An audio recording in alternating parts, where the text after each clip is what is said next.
नमस्कार, आप देख रहे हैं इंडिया बोल रहा है। मैं हूं आपके साथ विवेक शांडिल्य। राहत इंदौरी की एक बहुत मशहूर लाइन है, लगेगी कि आग तो आएंगे कई, घर जद में यहां पर सिर्फ हमारा मकान थोड़ी है। ये लाइन आज अमेरिका के लिए, इजराइल के लिए, मिडिल ईस्ट के लिए, अमेरिका के दोस्तों के लिए, सहयोगियों के लिए बिल्कुल मुफीद हो चुकी है। अमेरिका ने आग लगाकर ये सोचा कि मिडिल ईस्ट में सब कुछ शांत रहेगा, ईरान सरेंडर कर देगा, ईरान हथियार डाल देगा।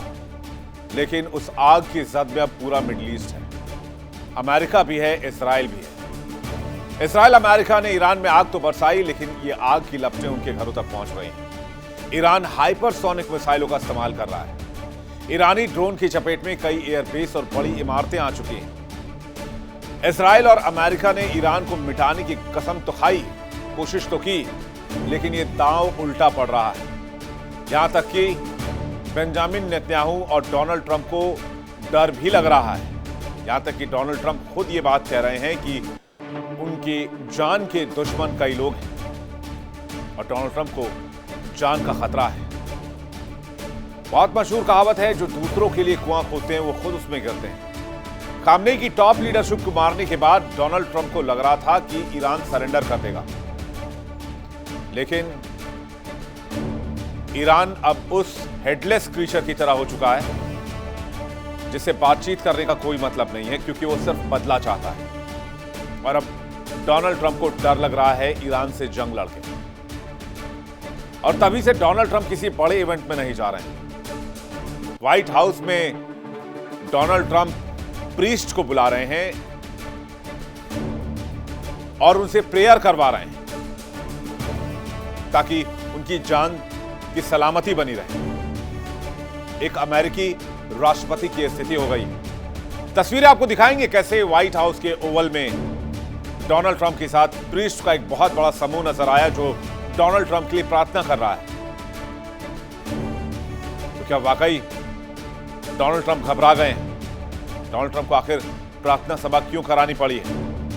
डोनाल्ड ट्रंप को जान बचाने के लिए क्या जादू टोना का सहारा लेना पड़ रहा है? आखिर तेहरान के इस खतरनाक बदले से इजराइल अमेरिका तक क्यों हिले हुए हैं? डिटेल से इस खबर को जानेंगे और एक और बहुत बड़ी ब्रेकिंग न्यूज मैं आपको दूंगा। तो ट्रंप के डर की पूरी कहानी मैं आपको बताऊं, लेकिन उससे पहले इस वक्त की बहुत बड़ी खबर आ रही है, ब्रेकिंग न्यूज। सबसे पहले आपको ब्रेकिंग न्यूज बताते हैं। खामेनेई के सोशल मीडिया हैंडल से पोस्ट किया गया, जी हां, वही खामेनेई जिनके मारे जाने की खबर पूरी दुनिया में है, लेकिन खामेनेई के सोशल मीडिया पोस्ट से यह दावा किया गया है कि इजरायली रेजीम को वो खत्म कर देंगे।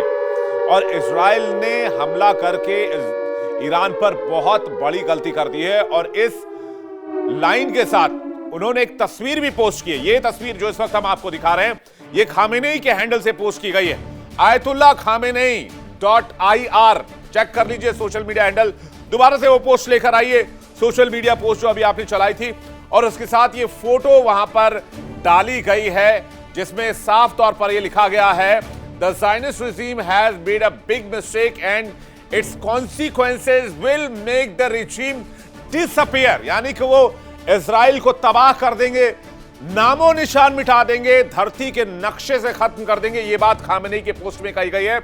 साफ तौर पर ये अभी से कुछ देर पहले ये सोशल मीडिया पर डाला गया है। खामेनेई का सोशल हैंडल आप देख सकते हैं, खामेनेई.ir, और खामेनेई की तस्वीर इसमें लगी हुई है। और इस तस्वीर को आप देखिए जिसमें साफ तौर पर लिखा गया है, और एक बहुत बड़े ICBM की फोटो दिखाई गई है। फुल स्क्रीन आपको दिखा रहे हैं ये वो पोस्ट जिसमें ICBM की फोटो आप देख सकते हैं। इंटरकॉन्टिनेंटल बैलिस्टिक मिसाइल को शो किया गया। कुछ लोग इसे न्यूक्लियर वेपन भी बता रहे हैं। अगर वो इजराइल को डिसअपीयर करने की बात कर रहे हैं तो आप समझ लीजिए कि ये एक तरह से इशारा है कि तेहरान के पास न्यूक्लियर वेपन हो सकता है। और वो कह रहे हैं कि इस रिजीम को इसकी कीमत चुकानी होगी, जो कॉन्सिक्वेंसेस है वो होंगे, और उन्होंने बहुत बड़ी गलती की है।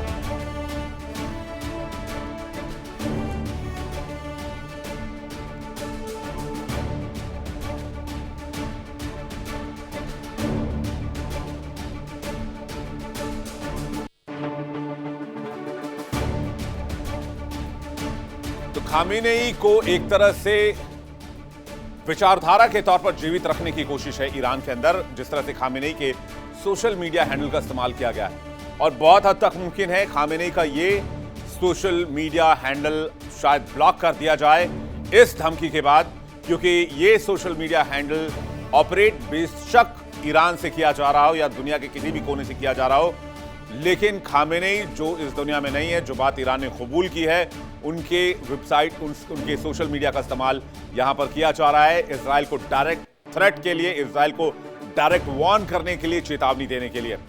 इस बड़ी खबर पर हमारी नजर, लेकिन इसके साथ साथ आपको यह भी बता दें कि मिडिल ईस्ट में बीते एक हफ्ते से जंग का दौर जारी है और उस बीच ये पोस्ट आई है जो पोस्ट इस वक्त आप देख रहे हैं, यानी कि सीधे निशाने पर ईरान के अमेरिका और इजराइल है। ईरान में अमेरिका और इजराइल ने हमला किया, हमले में खामेनेई मारे गए, लेकिन बीते 7 दिन के जंग में अमेरिका इजराइल को बहुत कुछ हासिल नहीं हुआ है, सिर्फ खामेनेई को असैसिनेट करने के, टर्मिनेट करने के अलावा। लेकिन अमेरिका और इजराइल को बहुत ज्यादा नुकसान हुआ है। अब ट्रंप को अपनी जान का डर सता रहा है। यह डर इतना लग रहा है कि व्हाइट हाउस से बाहर निकलने से पहले भी वो सोच रहे हैं। और यह तस्वीर आप देखिए, यह व्हाइट हाउस के ओवल की तस्वीर है। डोनाल्ड ट्रंप चारों तरफ प्रीस्ट से घिरे हुए हैं और उनकी लंबी उम्र के लिए यहां पर प्रार्थना का आयोजन किया गया है। ईरान जंग के बीच अमेरिकी राष्ट्रपति डोनाल्ड ट्रंप ने अपने दफ्तर में ईसाई पद्धति से पूजा की है। इसका वीडियो सोशल मीडिया पर काफी तेजी से वायरल हो रहा है। यह पहली बार है जब सार्वजनिक तौर पर ट्रंप को व्हाइट हाउस के ओवल में प्रेयर मीट में देखा गया है। ट्रंप के लिए यह प्रेयर मीट खास तौर पर बुलवाई गई, जिसके बाद सोशल मीडिया पर यह लगातार लिखा जा रहा है कि क्या अमेरिका के राष्ट्रपति को डर लग रहा है, क्या वो ईरान से जंग छेड़कर खुद डर गए। जरा तस्वीर आप देखिए, एक बार सुनते हैं, इस तस्वीर को देखते हैं और इस वीडियो को देखते हैं और उसमें देखते हैं कि क्या हो रहा है। To flood his heart, his mind, and Lord, you will guide him in these challenging times that we're facing today. I pray for your grace and your protection over him. I pray for your grace and protection over our troops and all of our men and women serving in our armed forces. And Father, we just pray. तो वहां मौजूद priest ये कह रहे हैं कि I pray for your grace and protection, यानी कि अमेरिकी राष्ट्रपति को बाकायदा एक प्रेयर मीट का आयोजन करना पड़ा। अब यह हालत सिर्फ अमेरिकी राष्ट्रपति की नहीं है। ईरान की मिसाइलें इजरायली पीएम नेतन्याहू के ऑफिस पर भी गिरी हैं। इस हमले में नेतन्याहू बाल बाल बच गए क्योंकि वो उस वक्त ऑफिस में मौजूद नहीं थे। हालांकि आईआरजीसी ने दावा किया कि इस हमले में नेतन्याहू और उनके कमांडर हताहत हुए हैं, लेकिन बाद में नेतन्याहू सुरक्षित नजर आए और कैमरे पर आकर, यह तस्वीर जो है उसी वक्त की है, कैमरे पर आकर उस खंडहर हुए ऑफिस का मुआयना करते भी दिखे। इन तस्वीरों को देखिए जरा फुल स्क्रीन और अंदाजा लगाइए कि ईरान ने कितनी खतरनाक मिसाइलों का उपयोग किया होगा और वो इजराइल तक, नेतन्याहू की गर्दन तक पहुंच गया है। अब तो सोशल मीडिया पर कुछ लोग कह रहे हैं कि इजराइल को बहुत नुकसान हुआ है। ईरान की मिसाइलें लगातार इजराइल में कहर बरपा रही हैं। ईरान फिलहाल घातक हो चुका है। कहते हैं घायल इंसान अगर घातक हो जाए तो और ज्यादा खतरनाक हो जाता है। ईरान की स्थिति ऐसे ही लग रही है। खामनेई की मौत के बाद आईआरजीसी घायल है और ये घातक भी हो चुकी है। इजराइल और अमेरिकी ठिकानों पर कहर बनकर टूट रही है। तो क्या अमेरिका और इजराइल जंग में फंस गए? आइए समझते हैं। 5 साल बाद फिर से युद्ध में फंसा अमेरिका। 2021 में अफगान से अपने सैनिकों को वापस बुलाया था अमेरिका ने, और अफगानिस्तान में तालिबान की टुकड़ी बहुत छोटी थी, 50,000 1 लाख के आसपास की संख्या, लेकिन वहां पर भी वो 20 साल तक संघर्ष करते रहे, लेकिन तब भी वो तालिबान को एलिमिनेट नहीं कर पाए। ईरान के अंदर तो आईआरजीसी की संख्या 2 लाख, इसके बाद ईरानी आर्मी है और वहां तो बूट्स ऑन ग्राउंड भी नहीं कर रहे। अफगानिस्तान के बाद यूएस कभी सीधे किसी युद्ध में उतरा नहीं है। 2026 में ईरान से यूएस की जंग शुरू तो हो गई, लेकिन बूट्स ऑन ग्राउंड नहीं किया है। जंग में अब तक 12 से ज्यादा यूएस सैनिक मारे गए हैं बकौल यूएस, जबकि ईरान तो 1000 से ज्यादा का आंकड़ा दे रहा है। आज की तारीख में 50% अमेरिकी युद्ध का विरोध कर रहे हैं। ट्रंप पर मिडिल ईस्ट के मुस्लिम देशों का भी दबाव है क्योंकि होर्मुज स्ट्रेट को ब्लॉक कर दिया गया है। खाड़ी के दो देशों ने ट्रंप से नाराजगी जाहिर की है। ईरान यूएस जंग में तेहरान का अरब के 12 देशों पर डायरेक्ट अटैक जारी है। इसलिए डोनाल्ड ट्रंप को लग रहा है कि वो अब क्या करें। वो परमाणु युद्ध को लेकर भी डरे हुए हैं और अब ये खामनेई की ये सोशल मीडिया हैंडल से ये तस्वीर जब पोस्ट की गई है मिसाइल की, जिसमें एक आईसीबीएम दिखाया गया है। ये देखिए, ये तस्वीर बीते 7 दिन के युद्ध से परमाणु युद्ध का सीन बनता दिख रहा है। अमेरिका के पास पहले से परमाणु बम है, इजराइल के पास परमाणु बम है और ईरान के पास भी परमाणु बम हो सकते हैं और इसकी बहुत हद तक पुष्टि इस तस्वीर से होती है। तो क्या डोनाल्ड ट्रंप को परमाणु युद्ध का भी डर है, इसलिए डोनाल्ड ट्रंप ने मिनटमैन 3 आईसीबीएम टेस्ट कर लिया है और यह भी डर है कि कहीं वॉशिंगटन डीसी के व्हाइट हाउस पर कोई परमाणु बम ना फेंक दिया जाए। ट्रंप और उनके सहयोगी ईरान को, जो ट्रंप और उनके अलाइज हैं, वो ईरान को सबसे बड़ा आतंकवाद प्रायोजक बताते हैं, जो अमेरिका के लिए लंबे समय से खतरा बने रहे हैं। 1979 से अब तक अमेरिकी नागरिकों पर हमले, आतंकवाद समर्थन, बाकी चीजों को लेकर वो ईरान पर आरोप लगाते रहे। ईरान ने मिसाइल और ड्रोन से Bahrain, Qatar, UAE, Kuwait, Jordan, Saudi Arab में अमेरिकी बेस को निशाने पर लिया है। IRGC ने 14 से ज्यादा टारगेटेड अटैक किया अमेरिकी बेसिस पर। ट्रंप का हमेशा से आरोप रहा है कि ईरान परमाणु हथियार और लंबी दूरी की मिसाइल बना रहा है जो अमेरिका तक पहुंच सकती है और खतरा तत्काल वाला है। किसका कितना दावा है? ईरान का दावा है कि हमने इजराइल के कई सैन्य ठिकाने तबाह कर दिए। अमेरिकी बेस पर भी मिसाइल हमले किए जो सफल रहे हैं। अमेरिकी air defence technology weapon system third को हमने तबाह किया है, जो जॉर्डन में तैनात किया गया था। 1000 से ज्यादा लोगों की जान गई है, 4000 से ज्यादा घायल हुए हैं। मिडिल ईस्ट में अमेरिकी ठिकानों पर भयंकर प्रहार किया है, कई सैन्य ठिकाने और शहरों को ध्वस्त कर दिया है। अमेरिकी सैन्य साजो संपत्ति को बहुत ज्यादा नुकसान हुआ है। इजराइल के भी अपने दावे। इजराइल कह रहा है ईरान के परमाणु और सैन्य ठिकानों पर सटीक हमले किए हैं, लेकिन सोशल मीडिया पर कई जगह इजरायली हमलों और अमेरिकी हमलों का मजाक उड़ाया जा रहा है, क्योंकि ईरान ने इजरायली और अमेरिकी हमलों को भटकाने के लिए जमीन पर attack helicopters, fighter jets, cargo ships के पेंटिंग बना रखे थे, जहां पर इन लोगों ने हमला कर दिया। तो दावे कुछ और हो सकते हैं, लेकिन हकीकत में चीजें बहुत अलग हैं। इजराइल दावा तो यह भी कर रहा है कि कई IRGC के कमांडर और टॉप अधिकारियों को ढेर कर दिया, ईरान की मिसाइल और एयर डिफेंस क्षमता कमजोर कर दी है। अगर यह वाकई में सच है तो फिर इतने हमले कैसे हो रहे हैं? ईरान के मिसाइल कल ही रात जो सुपरसोनिक मिसाइल हैं, वो क्लस्टर बम के साथ पहुंच गए इजराइल तक।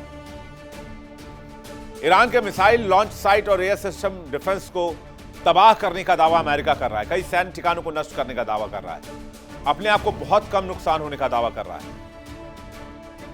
अब खबर यह आ रही कि ट्रंप प्रशासन को फारस की खाड़ी में अपने साथी देशों की नाराजगी का सामना भी करना पड़ रहा है, क्योंकि उनकी शिकायत है कि उन्हें अमेरिका और इजराइल के अटैक के बदले में अपने देशों पर ईरानी ड्रोन और मिसाइलों के हमले से तैयारी करने का पूरा मौका नहीं दिया गया।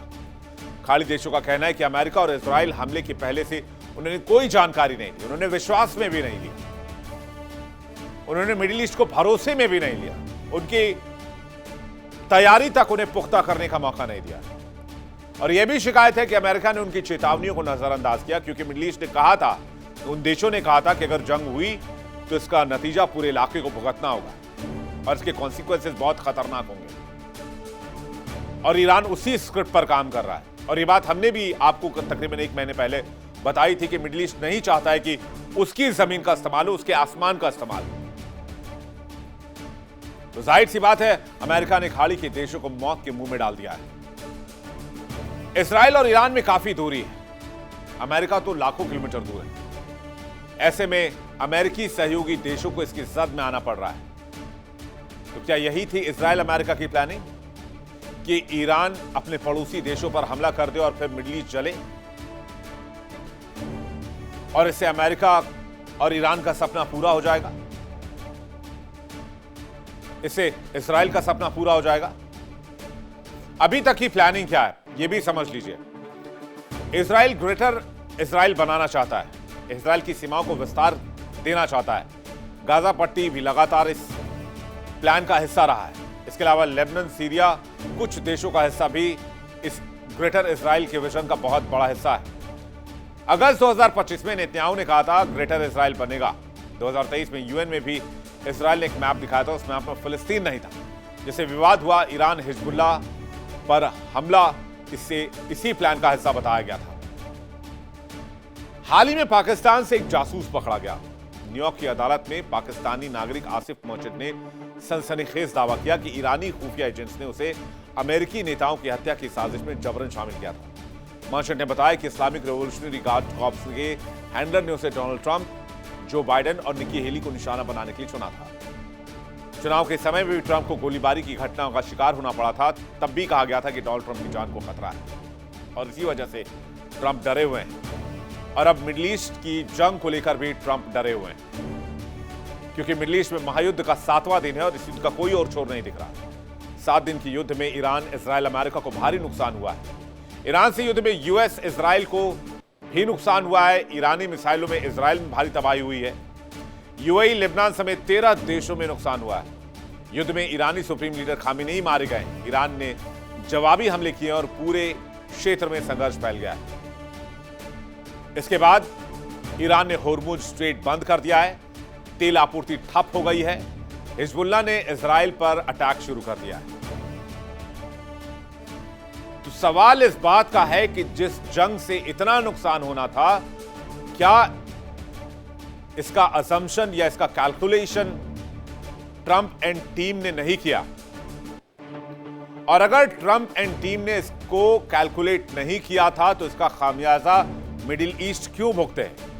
और डोनाल्ड ट्रंप अपने व्हाइट हाउस के ओवल ऑफिस में बैठकर प्रेयर मीट करवाएं, अपनी सलामती के लिए दुआएं पढ़वाएं। ये तो बहुत कमाल की बात है। सुपर पावर मुल्क का सुपर पावर प्रेसिडेंट प्रीस्ट के बीच में घिरा हुआ है। तस्वीरें आपके सामने हैं। क्या ये डर नहीं है? बातचीत करने के लिए मेहमानों का एक बड़ा पैनल हमारे साथ मौजूद है। ग्रुप कैप्टन यूके देवनाथ हमारे साथ जुड़ रहे हैं, defence expert. Group captain Tapesh Chaudhary हमारे साथ जुड़ रहे हैं, जियोपॉलिटिकल एक्सपर्ट। निपुण आलम बयान हमारे साथ जुड़ रहे हैं, फॉरेन एक्सपर्ट। पूर्णिमा नाथ हमारे साथ जुड़ रही हैं, यूएसए से लाइव, जियोपॉलिटिकल एक्सपर्ट। बहुत स्वागत है आपका। पहला सवाल मैं पूर्णिमा जी आपसे करना चाहूंगा, चूंकि आप वहां पर मौजूद है अमेरिका के अंदर। डोनाल्ड ट्रंप क्यों घबराए हुए हैं? मेरा सीधा और सपाट सवाल है, क्योंकि स्टोरी में डिटेल से एक्सप्लेन कर दिया, आप लोगों ने भी सुनी होगी। Purnima ji. Thank you so much for having me. नमस्ते, जय हिंद। बहुत अच्छा क्वेश्चन है। अब डोनाल्ड ट्रंप ने ये सोचा नहीं था कि ईरान ऐसे फाइट करेंगे। आयतुल्ला खामेनी को हटाने के बाद भी वो चुप नहीं रहेंगे और उनके पास जो स्टॉक पाइल है लिटरली आपकी मिसाइल्स का, वो तो लगातार जारी है। उनको धमकियां दिया जा रहा है कॉन्स्टेंटली। और आस्पर्धा देखिए अमेरिका और अमेरिका की एडमिनिस्ट्रेशन की, लिटरली जो बच्चियों को मारी है 150 165 जितने को भी मारे, एक भी यूएस पॉलिटिशियन अभी तक they haven't even shed their own fake tear. जो फेक भी है वो भी थोड़ा सा बता देते कि बच्चों के लिए भी आपकी थोड़ा सा दिल धड़कता है कि जिसके लिए आप बोल रहे थे कि वहाँ पे लोग बचाने के लिए गए, तो ऑलरेडी आपके वजह से वहाँ पे इतने सारे स्कूल चिल्ड्रन की मौत हो गई है। आपने सॉरी कहा नहीं। लेकिन ये जो हिपोक्रेसी है, मैं कब से आपके स्टेशन, ये सारे ऐसे स्टेशन पे बात करने की कोशिश कर रही हूँ, जो आपने इनक्रेडिबल एरोगेंस की आपने पिक्चरें दिखाई व्हाइट हाउस में प्रेयर की। ये वाइट क्रिश्चियन नेशनलिज्म नहीं है तो और क्या है? जो बार बार चिल्लाते रहते secularism, democracy, separation of church and state, ये क्या हो रहा है? ये ऊपर से कैमरा के सामने आप एक मुंह से कहते हो कि रिलीजन इज पर्सनल और हमारी जो कनेक्शन है डायरेक्ट भगवान के साथ है, दूसरी आप कैमरा के सामने पूजा कर रहे हो। और डोनाल्ड ट्रंप को कुछ दिन पहले, दो दिन पहले किसी ने बताया था, कोई कमेंटर बोल रहे थे कि he was anointed by Jesus Christ for this war and war has been sanctioned by God. What the heck? What do you think who you are? कौन समझते हो अपने आप को? आज ये छोड़िए, आप बोल रहे कि इंडिया को आपने वेवर दिया 1 महीने की रशिया से ऑयल खरीदने के लिए। मेरा तो क्वेश्चन सिंपल सी, भाई आप हो कौन? क्या समझते हैं अपने आप को? Super power. आप बोल कोई कोई कहीं से तेल नहीं खरीदेंगे, आप बोलेगे तो कोई तेल खरीदना बंद कर देंगे। आप डिसाइड करोगे कौन लीडर है कौन सी कंट्री की, आप डिसाइड करोगे कहाँ से उठा के किसी और लीडर को आके आप यहाँ पे न्यूयॉर्क में आप सजा सुनाएंगे। आप डिसाइड करेंगे कौन जिएंगे कौन मरेंगे, आप डिसाइड करेंगे किस नहीं तरह तो का। फिर अगर इतने पावरफुल है तो व्हाइट हाउस के ओवल ऑफिस में क्यों दुबके हुए हैं भाई साहब? मैं तो सीधा सवाल पूछ रहा हूं, उनको इतने प्रीस्ट की आवश्यकता क्यों पड़ गई जो उनके सलामती के लिए दुआएं पढ़ रहे हैं एक साथ? मैं आपको सुनवा सकता हूं उस ऑडियो में किस तरह से वो कह रहे हैं कि आपकी सिक्योरिटी के लिए, आपकी ग्रेस के लिए हम ऊपर वाले से प्रार्थना करते हैं। मैं इस प्रार्थना के खिलाफ नहीं हूं, मैं पहले कह देना चाहता हूं। मैं बस ये अनुमान लगाने की कोशिश कर रहा हूं कि आखिर डोनाल्ड ट्रंप इतने परेशान, चिंतित, टेंशन में और डरे हुए, खौफजदा क्यों लग रहे हैं? बस इतना सा सवाल है। जी, आपने देखा ये इनकी, आपको एक कहानी याद है कि अफ्रीका में भी यही कहानी हुआ था। एक हाथ में उन्होंने एक बुक लेके गए थे और सबको बोले थे आप माथा नीचू करके आप प्रेयर करिए। जब आँख खोला तो देखा आपका लैंड सारे गायब हो गए, हाँ। आपके हाथ में बुक पकड़ा के चले गए। It's a very, it's not a joke, it's actually this is exactly what they have done in Africa also. तो हाँ। जहां जाते हो बुक हाथ में पकड़ा देते हो और जब आप आँख खोलते हो आपके सारे जमीन, ऑयल, गोल्ड सब चला गया, खत्म हो गया। तो ये थेफ्ट जो कर रहे हैं, ये जो हॉरिबल एक्शन प्रेसिडेंट ट्रंप ने लिया है अगेंस्ट ईरानियन रिजीम। आप हम डिसाइड करेंगे उनके लीडर कौन हो। आप कौन होते हो? आप शिया हो, आप शिया मुस्लिम की लीडर आप चुनेंगे। ये कौन सी दादागिरी है भाई? मेरा क्वेश्चन सिर्फ सिंपल सी है, आपके हिसाब से दुनिया नहीं चलने वाली है। ये ऑयल की खेल है, वो गेम अपनी जताने वाली है। ऑयल के ऊपर सिर्फ ऑयल नहीं है, गोल्ड, रेयर अर्थ, मिनरल सबकी बेसिकली आपको रिसोर्स एक्सट्रैक्ट करनी है, आपको अपनी दादागिरी दिखानी है, आपको अपनी यूएस डॉलर की हेजमनी रखनी है और आपको कहना है इधर छाती पीट पीट के किसी शिया मुस्लिम की जैसा और हम सुप्रीम है। सॉरी, हमारे जैसे लोग भी यहाँ पे बैठे हुए जो इसको स्वीकार नहीं करेंगे। आज के दिन में भी इस वॉर के साथ कोई ज्यादा लोग कनेक्टेड नहीं है। They don't want another endless Wars. एक दिन का, लिटरली एक दिन का खर्च यहाँ पे $2 बिलियन का हो रही है और फर्स्ट 100 आवर्स की यूनाइटेड स्टेट्स की खर्चा हुआ था $3.7 बिलियन। आप यहाँ पे, आपके पास पैसा नहीं है, आप जरूरी बात कर रही हैं आप। क्यों युद्ध शुरू करा के खुद ही लग रहा घिर गए, फंस गए और परेशान नजर आ रही। देखिए इंडिया डेली 24/7 अब आपके स्मार्ट टीवी पर। इंडिया डेली मौजूद है सभी डिजिटल प्लेटफॉर्म पर लाइव और लगातार। इंडिया डेली 24/7 हर दिन राष्ट्र को समर्पित।